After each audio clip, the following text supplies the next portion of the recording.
Shalom, selamat sore Bapak Ibu yang dikasihi Tuhan, dimanapun jemaat berada, yang ada di rumah. Mari sama-sama siapkan hati kita untuk mengikuti ibadah renungan tengah minggu pada sore hari ini. Sebelum kita memulai ibadah sore hari ini, mari sama-sama kita ucapkan syukur kita berdoa untuk penyertaan Tuhan yang luar biasa buat kita. Bapa, kami mengucap syukur Tuhan, sungguh hati kami melimpah dengan ucapan syukur. Karena Engkau begitu baik Tuhan bagi kami. Engkau Allah yang luar biasa Tuhan. Engkau Allah yang selalu memberkati kami. Engkau Allah yang selalu melindungi kami. Engkau Allah yang selalu menolong kami Tuhan. Kami bersyukur buat sore hari ini Tuhan, buat penyertaan-Mu yang luar biasa bagi setiap kami. Kami mau serahkan ibadah renungan tengah minggu sore hari ini dalam tangan kuasa-Mu Tuhan.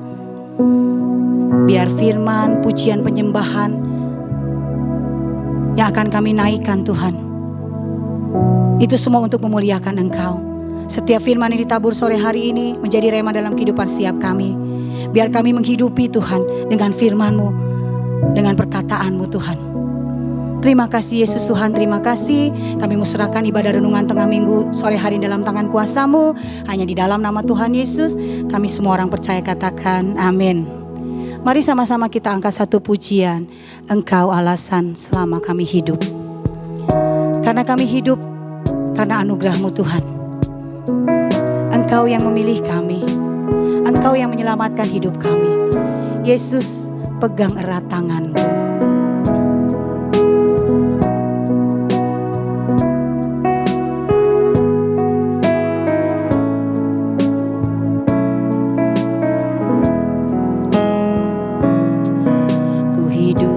Karena anugerah-Mu,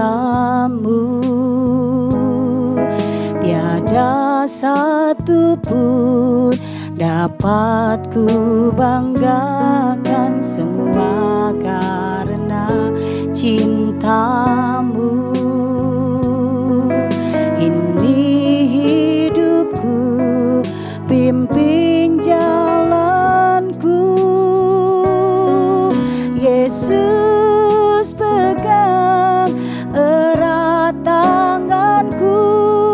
Ku tak dapat hidup di luar kasih-Mu. Bapa, jangan tinggalkan aku. Engkau alasan selama ku hidup.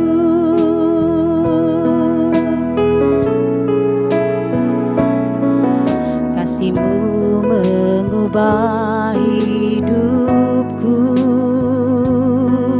Kau memilihku, selamatkan hidupku, semua karena cinta-Mu.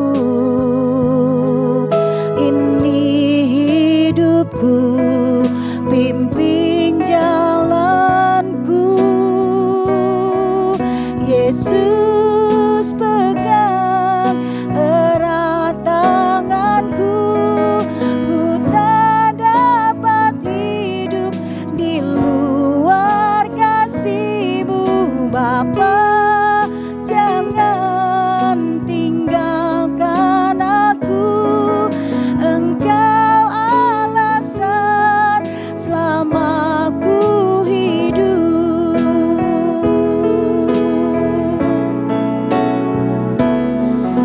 Yesus pegang erat tanganku.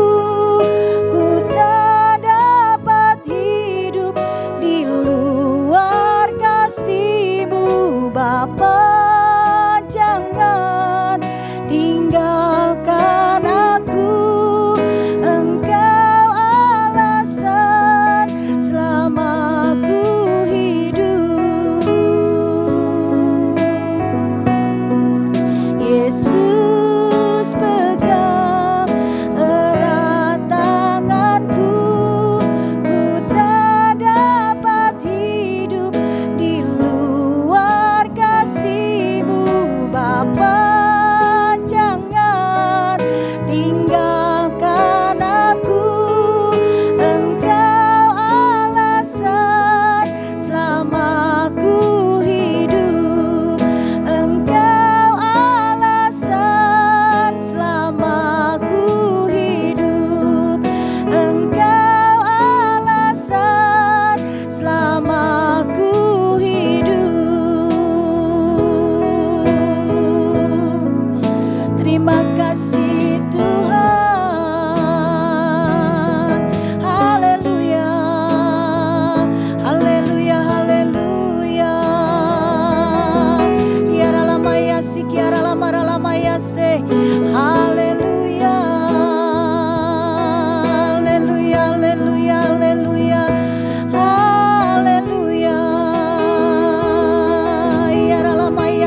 Indara lama ya se, ralama ya se, yara lama ya si, kiara lama ralambo. Haleluya Yesus Tuhan. Kira lama ya si, kiara lama ya si, kiara lama ya se. Haleluya Yesus Tuhan, terima kasih. Kami bersyukur Tuhan. Terus erat pegang tangan kami Tuhan, jangan Engkau lepaskan. Tanpa Engkau kami gak bisa berbuat apa-apa Tuhan. Dengan situasi yang kami alami, kami bersyukur kami tetap punya Allah yang luar biasa seperti Engkau. Engkau gak pernah melepaskan kami, barang sedetik pun Tuhan. Terima kasih Yesus Tuhan untuk sore hari ini. Kalau sebentar kami semua akan mendengarkan kebenaran firman Tuhan.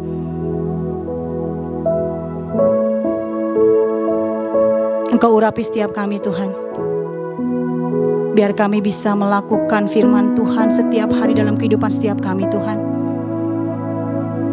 Terima kasih Yesus Tuhan, terima kasih. Hanya di dalam nama Tuhan Yesus kami mengucap syukur. Amin.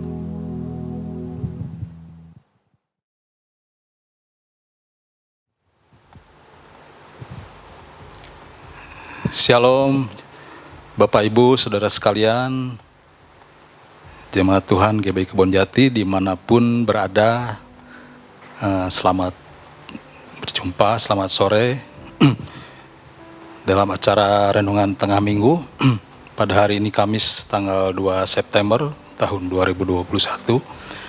Bagaimana kabarnya saudara-saudara semua? Kiranya Tuhan senantiasa dalam menyertai kita dan saudara semua ada dalam sehat dan baik dan dalam penyertaan Tuhan selalu. Puji Tuhan saudara, pada malam hari ini mari kita kembali dan senang bertemu pada saat ini untuk kita bersama-sama merenungkan firman Tuhan, renungan tengah minggu. Dan renungan tengah minggu kali ini saudara, tema yang akan dibagikan adalah tentang kasih yang terambil di dalam 1 Korintus pasal 13 ayat 4 sampai 13. Nah saudara, tentang kasih ini tentunya sudah sering kita dengar saudara yang tentang kasih ini, dan mungkin saudara-saudara sudah bisa menggambarkan seperti apa. Tapi mari kita bersama-sama kembali merenungkan firman Tuhan ini biar menjadi kekuatan juga buat kita, khususnya buat saya juga saudara, firman Tuhan biar kita boleh dikuatkan terus di dalam Tuhan. Mari saudara, mari saya ajak kita buka di dalam 1 Korintus, buka Alkitab kita di dalam 1 Korintus pasal 13 ayat 4 sampai 13. Demikian firman Tuhan ayat 4. Kasih itu sabar, kasih itu murah hati. Ia tidak cemburu, ia tidak memegahkan diri dan tidak sombong. Ia tidak melakukan yang tidak sopan dan tidak mencari keuntungan diri sendiri. Ia tidak pemarah dan tidak menyimpan kesalahan orang lain. Ia tidak bersukacita karena ketidakadilan, tetapi ia bersukacita karena kebenaran. Ia menutupi segala sesuatu, percaya kepada segala sesuatu, mengharapkan segala sesuatu, sabar menanggung segala sesuatu. Saudara, kalau saya lihat di dalam kamus bahwa kasih itu secara umum adalah itu arti daripada kasih secara kata kerja, saudara, menyatakan suatu tindakan dan atau menyatakan suatu keberadaan atau menyatakan suatu pengalaman. Dan saudara, di dalam menurut Alkitab ini, studi istilah yang digunakan dalam ayat ini, kasih itu menunjuk kepada kasih Tuhan, kasih Allah, yaitu kasih agape, saudara. Dan kasih yang memberikan diri dari seorang beriman kepada sesamanya. Jadi ketika saya merenungkan, ini adalah kasih tentang bagaimana kasih Tuhan kepada kita manusia, saudara, sehingga dia membuktikan secara nyata melalui Yesus Kristus yang datang ke dunia ini, dan juga melalui pengorbanan Tuhan Yesus untuk menanggung hukuman, membebaskan kita dari dosa. Dan siapa yang percaya, Tuhan Yesus katakan, dia akan diselamatkan. Demikianlah ketika kita melihat bahwa kasih ini adalah menunjuk pada kasih Allah, dan menurut Paulus, kasih bukanlah sekedar perasaan, saudara, melainkan juga bagaimana kita bersikap melalui tindakan terhadap sesama, terhadap orang lain. Dan tentunya kasih itu menuntut supaya kesediaan kita untuk berubah, saudara. Nah, saya melihat di sini, saudara, dari kesekian ini ada kasih itu di dalam 4 ayat. Saya baca dalam ayat 4 sampai 7 tadi, ada 14 aplikasi ya, bahwa di dalam kasih itu ada banyak sekali. Dan yang saya bisa bagikan saat ini adalah kasih itu sabar dan kasih murah hati. Seperti apa, saudara, kasih yang sabar itu?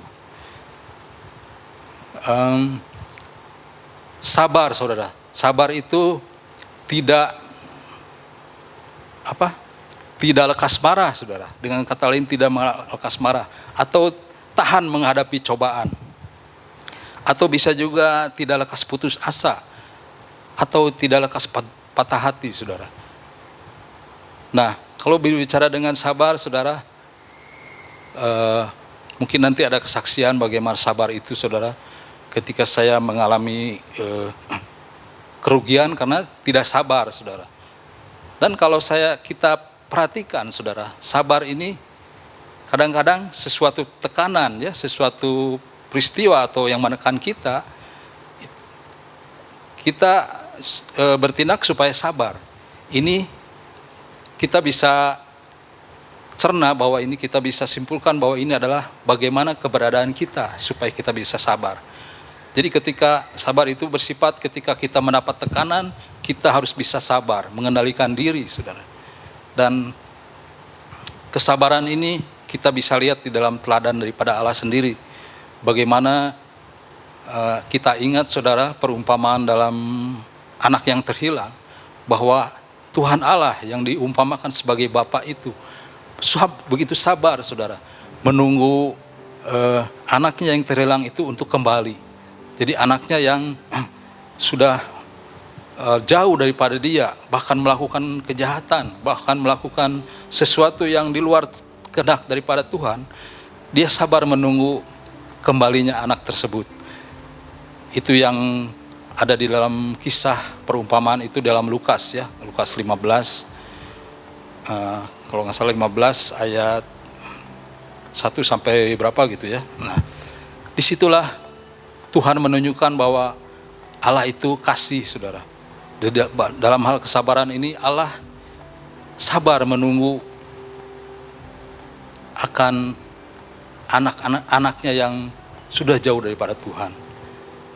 Dan kalau lihat kemudian, saudara,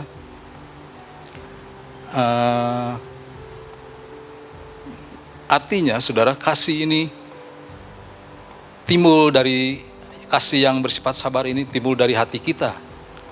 Barangkali mungkin menghadapi tekanan atau tantangan, ya, pergumulan, ataupun sesuatu yang membuat kita jengkel atau kesal, saudara, yang membuat kita bisa marah, kita diingatkan oleh renungan firman Tuhan melalui kasih yang sabar itu adalah supaya kita bersabar, memiliki kesabaran. Nah, kemudian, saudara, berikutnya adalah kasih itu murah hati. Nah, kemurahan hati ini, saudara, lebih bersifat orang yang bisa mampu untuk memberi, gitu ya. Banyak memberikan sedekah atau memberikan pertolongan. Di sini dikatakan kasih itu murah hati. Nah, tapi ketika kita membaca kasih itu murah hati, Di sini ada janji Tuhan bahwa kemurahan ketika kita murah hati, Tuhan memberikan kemurahannya kepada kita. Nah, mungkin saya ambil teladan lagi sudah dalam perenungan ini. Kita melihat teladan daripada kemurahan hati ini. Saya pernah baca di dalam Lukas ya. Di dalam Lukas ada yang Yusuf Barnabas ya, di dalam Kisah Rasul. Juga ada juga Cornelius ya. Dan yang saya akan bagikan ini adalah kemurahan yang terjadi kepada jemaat di Makedonia, saudara. Yaitu ada juga di dalam 2 Korintus ya. Kisah ini ada dalam 2 Korintus. Nanti akan saya bacakan sebentar untuk sebagai kita mengingat. Sebentar, saudara. Ada dalam 2 Korintus 8 ayat 1 sampai 5. Kita melihat, saudara, teladan atau contoh pada saat kisah para rasul ini di dalam 2 Korintus. Saudara-saudara, kami hendak memberitahukan kepada kamu tentang kasih karunia yang dianugerahkan kepada jemaat-jemaat di Makedonia. Selagi dicobai dengan berat dalam pelbagai penderitaan, sukacita mereka meluap, dan meskipun mereka sangat miskin, namun mereka kaya dalam kemurahan. Aku bersaksi, di sini Paulus, bahwa mereka telah memberikan menurut kemampuan mereka, bahkan melampaui kemampuan mereka. Dengan kerelaan sendiri mereka meminta dan mendesak pada kami, supaya mereka juga beroleh kasih karunia untuk mengambil bagian dalam pelayanan kepada orang-orang kudus. Mereka memberikan lebih banyak daripada yang kami harapkan. Mereka memberikan diri mereka pertama-tama kepada Allah, kemudian oleh kehendak Allah juga kepada kami. Teladan di dalam Kisah Rasul, di dalam jemaat Makedonia ini, kita melihat, saudara, tentang kemurahan hati. Kemurahan itu hati yang saya lihat adalah rela untuk memberi pertolongan, untuk memberi harta untuk pelayanan, untuk kemuliaan nama Tuhan. Dan di dalam ayat 1, jemaat Makedonia ini dikatakan telah menerima kasih karunia. Jadi kasih karunia yang diterima oleh jemaat di Makedonia ini mendatangkan kemurahan Tuhan. Nah, jemaat-jemaat di Makedonia telah menerima kasih karuniakan yang diberikan, yang dianugerahkan kepada mereka. Nah, tapi saya bertanya-tanya, kasih karunia yang dianugerahkan kepada jemaat-jemaat di Makedonia itu berupa apa gitu ya, seperti apa? Apakah berkat-berkat yang melimpah, berkat materi, atau berkat jasmani ya? Atau Tuhan membuat orang-orang di sana menjadi kaya raya, atau menjadikan mereka menjadi banyak uang, atau kasih karunia yang diberikan seperti memiliki rumah besar dengan peralatan-peralatan yang wah gitu, yang luks ya. Nah, jawabannya tidak sama sekali, saudara. Tetapi kita lihat di dalam ayat 2, selagi dicobai dengan berat dalam pelbagai penderitaan, sukacita mereka meluap. Nah, di sini jemaat Makedonia, dari pembacaan ayat tadi saya menyimpulkan ada 3, saudara. Ada 3 hal yang kita bisa teladani, bahwa selagi dicobai dengan berat dalam pelbagai penderitaan, sukacita mereka meluap. Saya melihat di sini artinya bahwa ketika mengalami penderitaan atau pelbagai pencobaan, saudara, jemaat Makedonia ini tetap bersukacita. Bahkan bersukacita mereka itu meluap, saudara. Dan bagaimana ya mereka bisa begitu? Artinya mereka kuat di dalam Tuhan. Kepercayaan iman mereka begitu kuat di dalam Tuhan, walaupun kondisi mereka didera dengan pelbagai penderitaan. Pada saat itu, kalau saya baca ke belakang mundur, bahwa di jemaat Makedonia itu, pada saat zaman Paulus itu di Korintus, penderitaan yang mereka alami adalah penderitaan yang penganiayaan gitu ya. Mungkin juga kemiskinan. Dan tetapi di dalam ayat 2 dikatakan sukacita mereka meluap.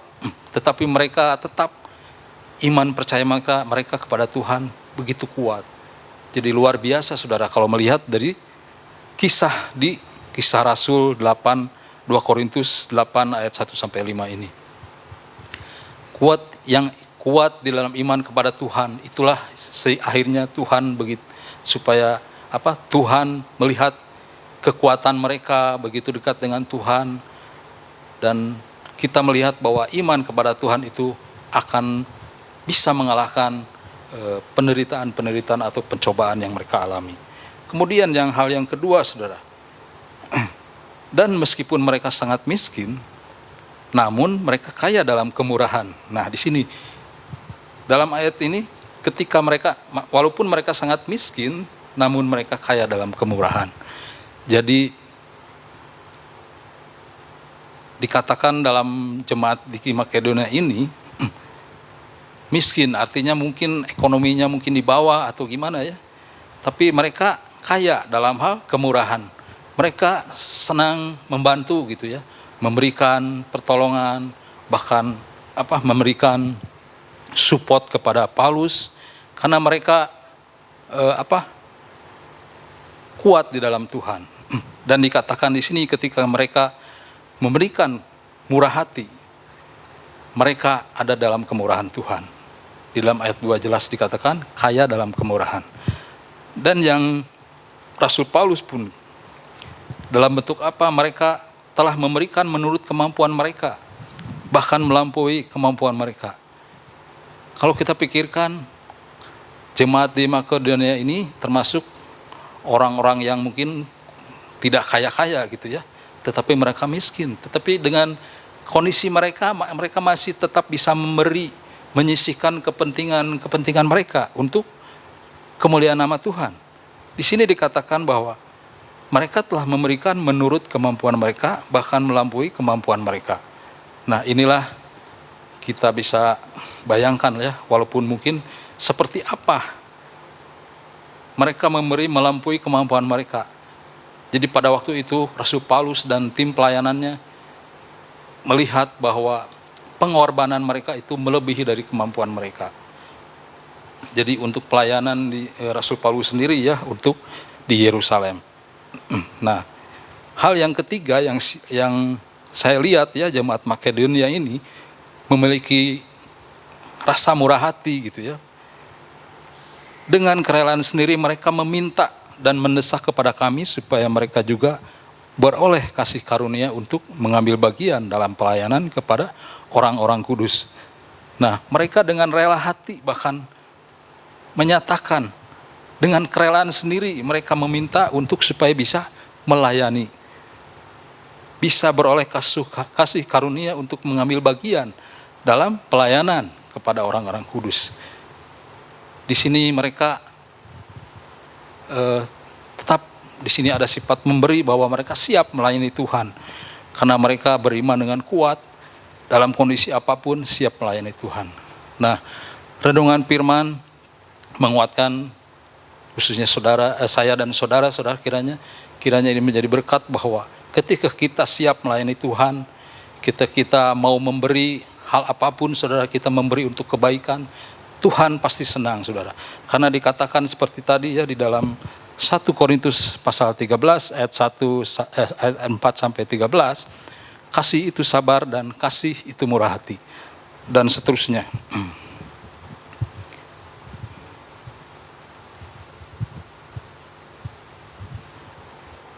Nah, kemudian kita kembali di dalam pembacaan 1 Korintus 13 yang selanjutnya tadi ya, ayat 8. Kasih tidak berkesudahan, nubuat akan berakhir, bahasa roh akan berhenti, pengetahuan akan lenyap. Sebab pengetahuan kita tidak lengkap dan nubuat kita tidak sempurna. Tetapi jika yang sempurna tiba, maka yang tidak sempurna itu akan lenyap. Ketika aku kanak-kanak, aku berkata-kata seperti kanak-kanak. Aku merasa seperti kanak-kanak, aku berpikir seperti kanak-kanak. Sekarang sesudah aku menjadi dewasa, aku meninggalkan sifat kanak-kanak itu.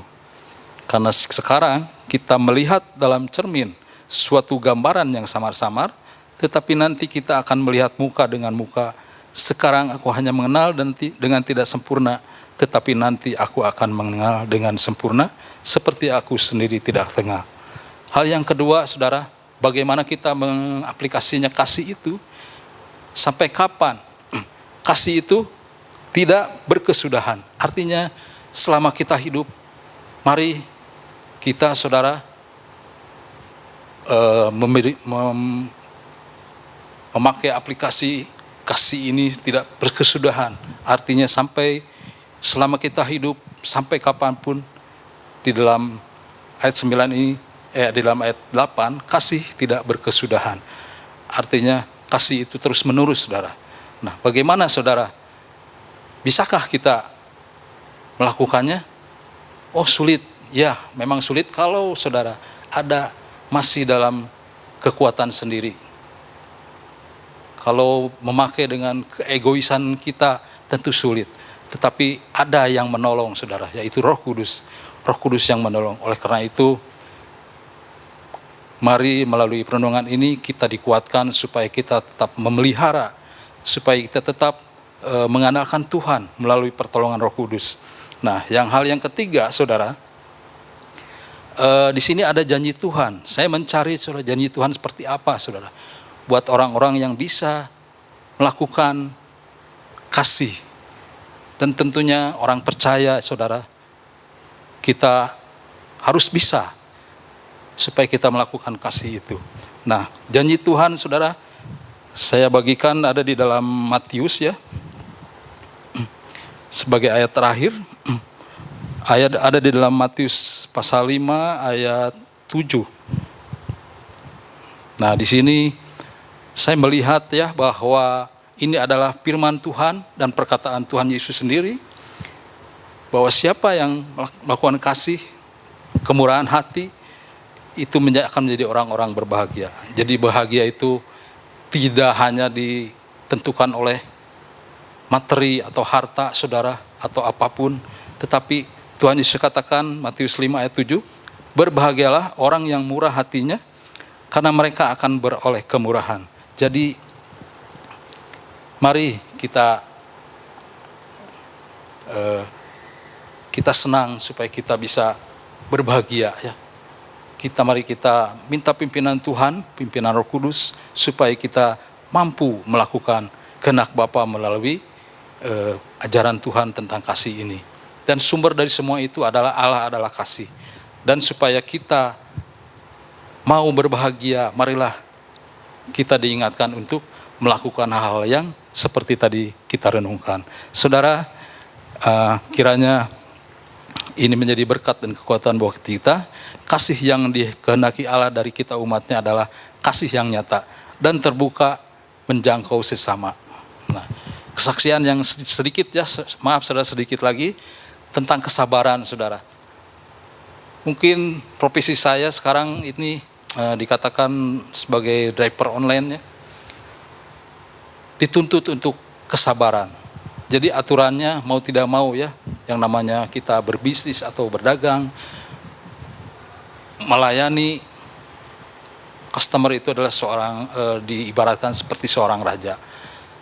Nah, kesaksian yang ingin saya berikan, ketika saya tidak sabar, saudara, kita akan mengalami kerugian.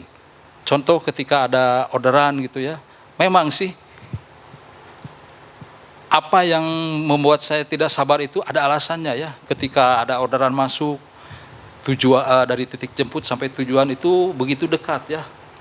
Contoh misalnya, ya, dari tempat Yayasan Nanarohana sampai ke Alfamart masih di Nanarohana itu, ya, saudara. Ini sebagai contoh aja. Nah, itu kan dekat gitu. Tetapi ketika kita bertemu, oh, ada salah, dia nunjukinya kemana gitu, saudara. Nah, akhirnya ketika saya tidak sabar, akhirnya kita menjadi emosi, saudara. Tapi saya tidak menunjukkan keemosian, cuma ya menyuarakan ini tujuannya kemana, ini dari mana, tujuannya ketika mau sampai, oh bukan di situ Pak, ke sana. Nah, akhirnya kita tidak sabar. Dan akhirnya, saudara, Kalau di dalam dunia profesi saya ada yang namanya performa. Saya baru sadar bahwa walaupun apapun kita harus belajar sabar, saudara. Itu performa itu akhirnya turun, waduh saya kaget. Nah ketika itu saya sadari bahwa walau gimana pun, dalam apapun kita harus ingat-ingat supaya kita bisa sabar. Dan dalam hal murah hati, saya belajar dari istri saya, saudara. Saya mungkin dari latar belakang ya, dari warga keturunan Tionghoa, dan istri ketika di rumah dia bisa memberikan kemurahan hati, banyak memberikan sedekah. Saya melihat di sini, oh iya ya, sebetulnya kami itu dari warga ya keturunan ini, kalau zaman-zaman dulu ya begitu berat gitu ya, pada zaman Orde Baru itu. Pada saat itu kan begitu terasa gitu ya, kita enggan bergaul juga takut gitu ya, atau dekat sama mereka takut, jauh juga serba salah, saudara. Nah, tetapi ketika melihat, tapi kita sebenarnya juga tidak ingin gitu, merasa ada gap atau gimana gitu ya, dalam tetangga misalnya dulu ya, pengalaman saya. Nah, ketika kita bisa memberi bermurah hati, ternyata semua bisa berubah, saudara. Semua berubah menjadi kebaikan, Dan saya melihat di situ bahwa Tuhan bisa memberikan jalan melalui istri yang ya istilahnya bukan apa gitu ya. Kadang-kadang bisa bermurah hati, memberikan apapun pertolongan atau memberikan semacam ada ini ya, tetangga, ada seseorang tetangga yang susah, suka diperhatiin, dan puji Tuhan itu mendatangkan kebaikan. Dan saya tentunya support, saudara, kepada kebaikan-kebaikan seperti ini. Nah, puji Tuhan, kiranya renungan ini boleh menjadi berkat buat kita. Allah itu kasih, dan mari kita bersama-sama kita minta kepada Tuhan, Roh Kudus berikan kemampuan untuk bisa melakukan kasih ini. Mari kita berdoa, saudara. Bapa dalam surga, dalam nama Tuhan Yesus, terima kasih Tuhan, Engkau telah berfirman. Terima kasih buat firman-Mu yang sampai kepada kami, mampukan kami supaya kami bisa berbuat kasih, bermurah hati. Apa yang seperti kita renungkan pada malam hari ini, biarlah Tuhan yang menolong kami Tuhan, biarlah nama-Mu dipermuliakan dalam kehidupan kami sehari-hari, melalui tindakan nyata dalam kehidupan kami. Terima kasih Bapa di surga, memberkati Tuhan, para anak-anak-Mu di dalam renungan tengah minggu ini yang mengikuti acara ini. Terpujilah nama-Mu Tuhan Yesus, dalam nama Yesus kami berdoa dan mengucap syukur. Amin.